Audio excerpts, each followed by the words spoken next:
Welcome and thanks for listening to today's presentation. I'm going to be talking about risk management foundations. Just by way of introduction, my name's Craig D Souza. I'm an independent consultant, Melbourne-based. I specialise in the area of audit and risk, and I'm an Exemplar Global registered auditor. And the company I work for is eRisk 360. Just a little bit about what we're going to be talking today, just as a brief overview of what some of the outcomes of the presentation are. We're going to talk about risk management, what risk management is, a bit about how to describe it, how to explain it, how to assess it, the importance of risk management. We're going to touch on the regulatory environment and the frameworks and the standards that are relevant. And then I'm going to go into a little bit of discussion around a case study, and these were the findings that came from a common case study that occurred in Victoria around the Longford gas explosion. So risk management, a couple of things that we'll be discussing is what is risk and risk management, the different types of risk, developing a risk assessment register, risk mitigation and monitoring, and executive reporting. So moving right along. What is risk and risk management? So as defined in ISO 31000, risk is the uncertainty on an organization's objectives. And risk management is the coordinated activities to direct and control an organization with regards to its risk. So to give you an example, a manufacturing or a distribution business has a number of risks associated with working in the factory or within the warehouse. So for example, the parts delivery area or the incoming goods area, there are potential risks associated with truck or forklift movements, and this could potentially strike a personnel. So the risk can be managed by having a clear pedestrian zone or site safety inductions. Another example of risk is in the parts delivery area. You could have a manual handling lift, manual lifting lift, and these risks can be managed using manual handling equipment or manual handling training. So these are examples of occupational health and safety risks and the kinds of management approaches that can be used to manage these risks. So as we described in the previous slide, we were talking mainly about health and safety risks, but there are a range of different risks. There's an environmental degradation, cybersecurity, breaches, economic, geopolitical risks, and these were the top risks that were identified in the Global Risk Report 2018, and that was published by the World Economic Forum back in 2018. And they're the top 3 risks that were identified. And there's a range of other risks as well. Just to give you some examples, as we mentioned, health and safety, it's a common risk. It's relevant to all or most organizations. There's legislation around it. And most businesses and organizations have to look after their employees. So health and safety is up there on the list. And there's financial risks, there's quality risks. If you're a food manufacturer, there's food safety risks. So risks are evident throughout the workplace. They occur within a number of different organizations, and there's a range and different types of risks that are applicable. Now we're going to move on to a really important part of the risk assessment process, and that's to develop a risk register. So in developing a risk register, there are a number of important factors to consider. And I've described these and summarized these in this slide here. So when I say a reference ID, typically you use an Excel spreadsheet or a risk database, however you want to capture your risks. Typically, an Excel spreadsheet is quite simple, it's straightforward. There are a lot of templates out there that you can use to capture your risks and create a register. Your reference ID is just the cell number, effectively. And then you walk through your template, you build your template, you identify and describe the activities. So in the example I used previously with a manufacturing and a distribution business, the activity would be the parts delivery area, for example. So you define that activity. You'd have a specific risk associated to that activity.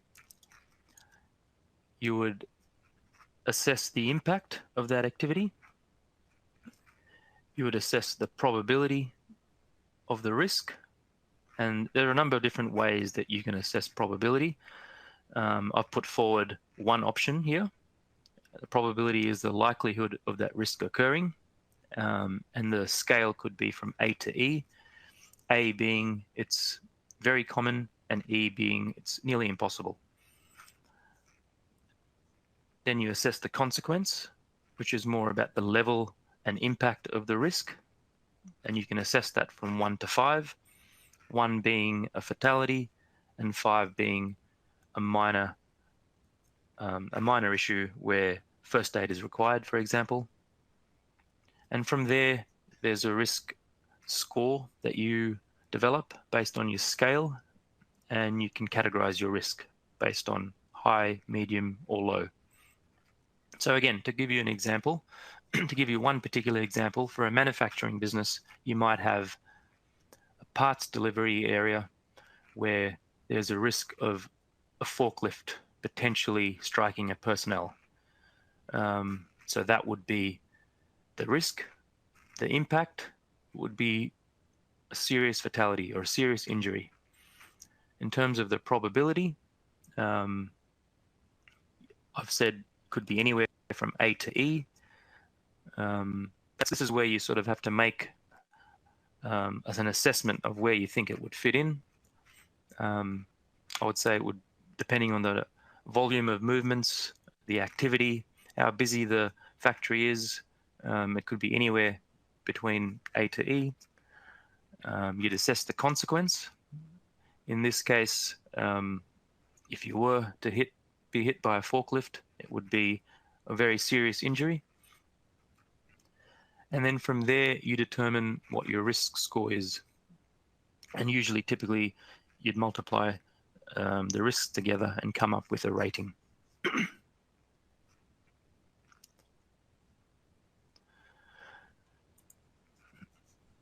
So from there, we come up with a process on how to mitigate that particular risk.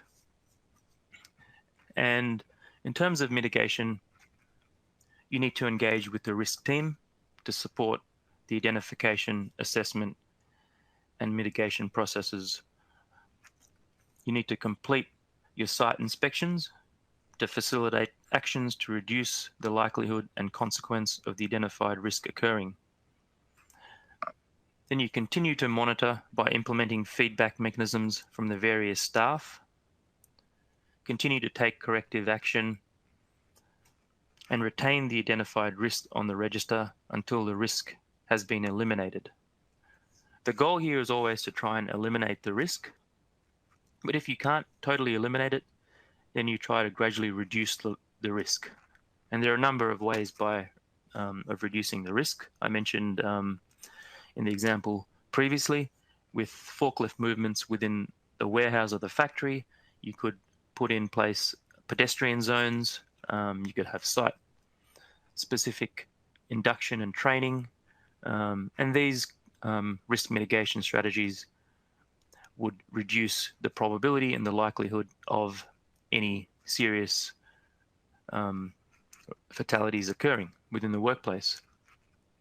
And in terms of your risk mitigation strategy, I mentioned that you can eliminate the risk, but there's also other ways of potentially looking at minimizing risks, such as substituting the risk or isolating, preventing contact, using engineering control mechanisms, using various administrative control mechanisms. As I mentioned, training, site induction could be an example of an administrative control measure. Using personal protective equipment, another example of a mitigation measure.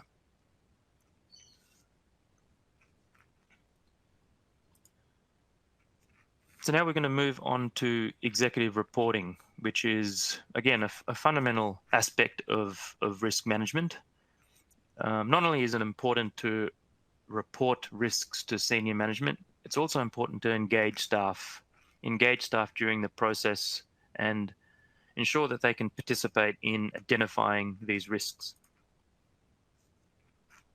So executives need to be informed on a periodic basis on the progress of the risk register and the mitigation status of all the identified risks.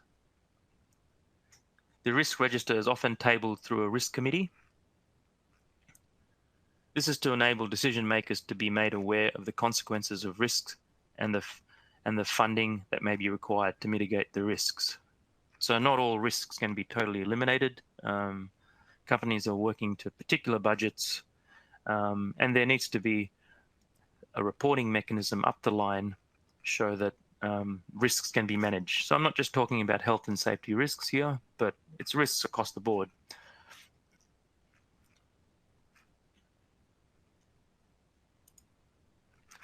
The regulatory environment. I'm going to provide a brief overview of the applicable legislation, standards, and frameworks. So I won't go into the detail. There's various state legislation. The legislation is mandatory. The ISO standards are voluntary. Obviously, the ISO standards, as most people are aware, capture a legislation component and ensures that a company has a legal register, for example. But there are particular legislation that's important around managing risk, depending on what your organization is about, what your objectives are and what you do. But typically, most organizations need to comply with these legislations that I've identified here, which is the Occupational Health and Safety Act, 2004, the Environmental Protection and Biodiversity Conservation Act, 1999, the Financial Management Act, and there are a range of other ones as well.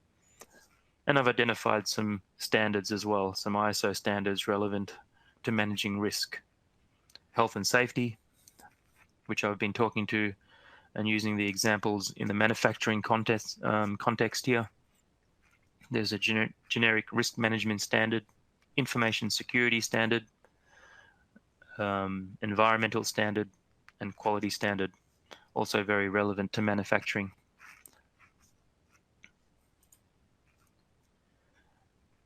Then there's also a range of frameworks used to manage risk. There's the Victorian Government Risk Management Framework. This is mainly applicable to government organisations. And there's other private sector frameworks as well that can be used to assist organisations manage risk, provide them with the tools and the guidance to equip them with managing risk. There's the COSO framework, that's a well-known one. It evolved into the COBIT framework. There's ITIL and NIST framework as well. These are a little bit more specialized and niche, but also very relevant and useful to managing risks.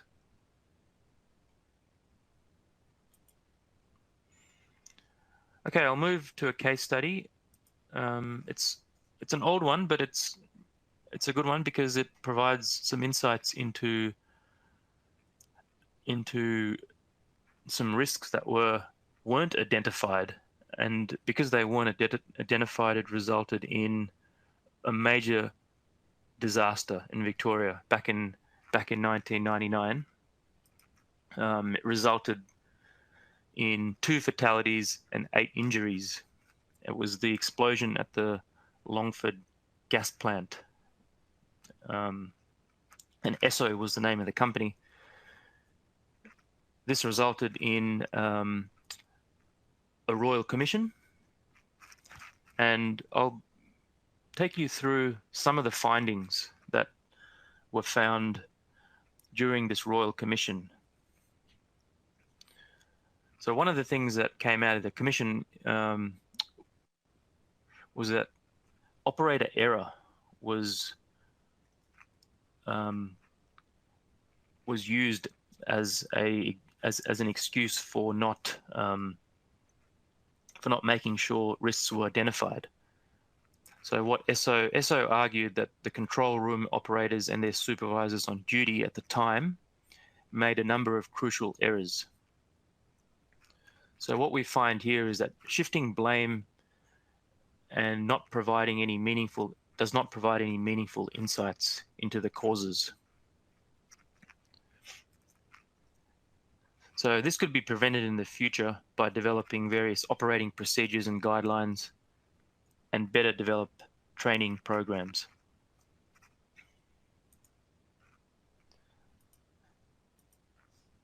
Another finding out of the Royal Commission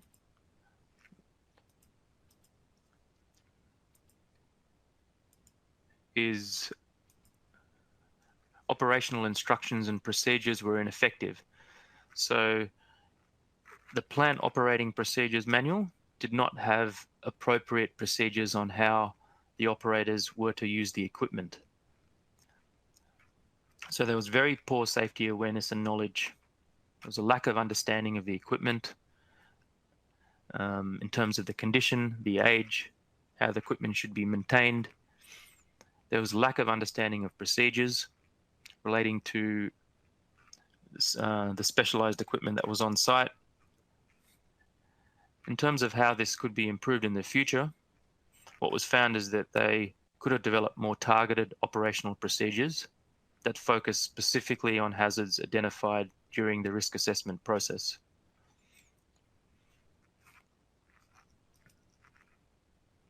Training. Another aspect was it was found that training was inadequate. It didn't incorporate any processes for identifying hazards or communicating what those hazards were. And a key recommendation was to develop more targeted training programs that focus specifically on the hazards identified during the risk assessment process. A big one was poor risk assessment processes and procedures.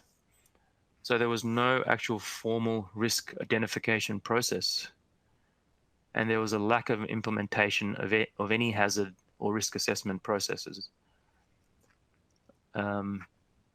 Again, a recommendation that came out of this is that there needs to be a really rigorous processes put in place for identifying and evaluating hazards. So in this regard, undertaking a risk register,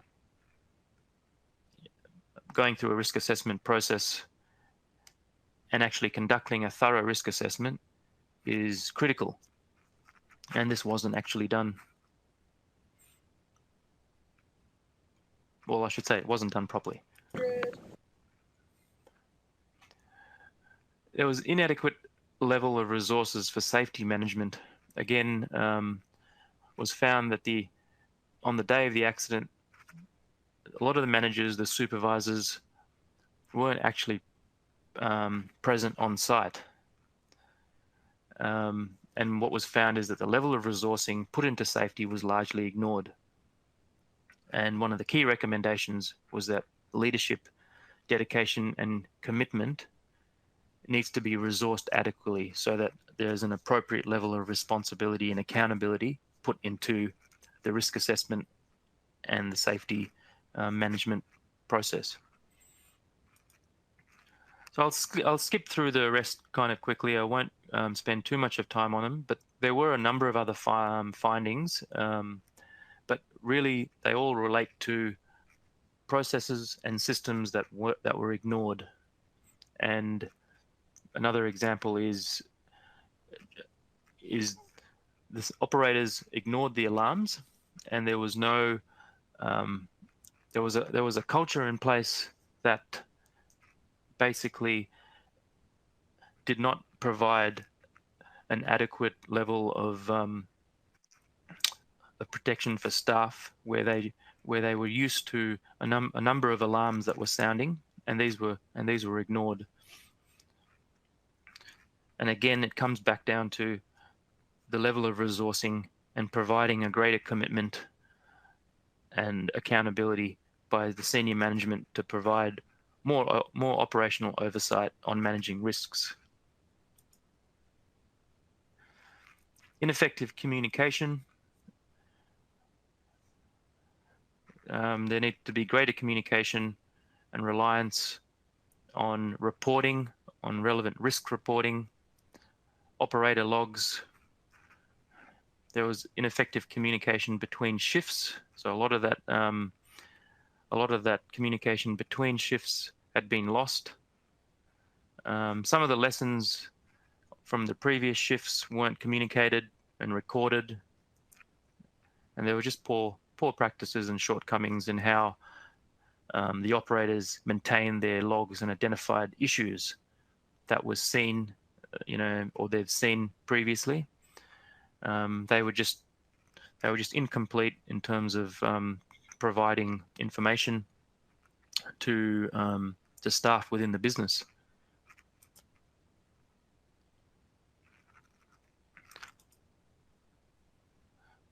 And another big one was auditing.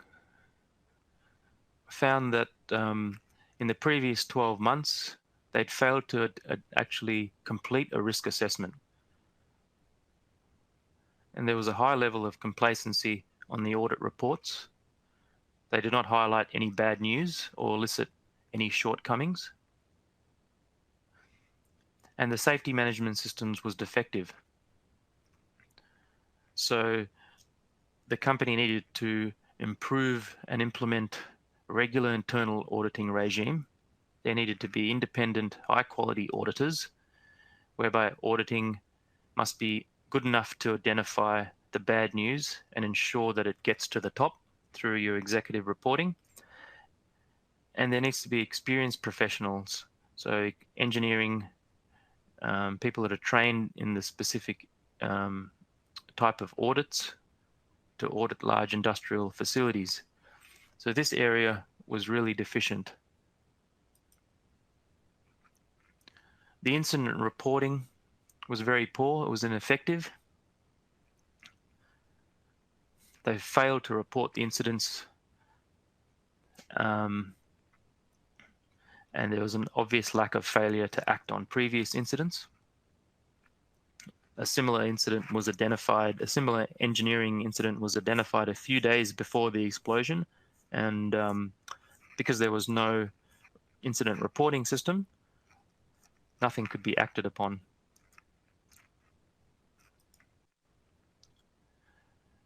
And that's pretty much about it in terms of the case study. Hopefully there's some learnings in there.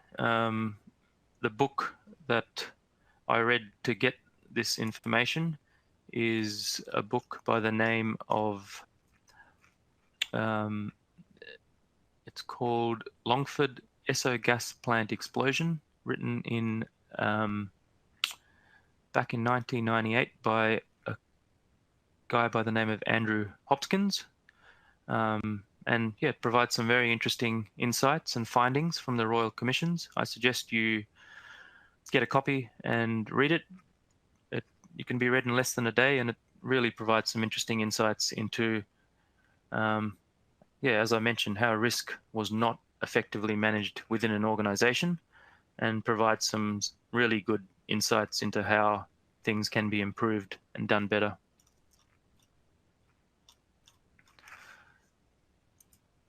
So thank you for your time. Thanks for listening. Further information, please feel free to get in contact with me.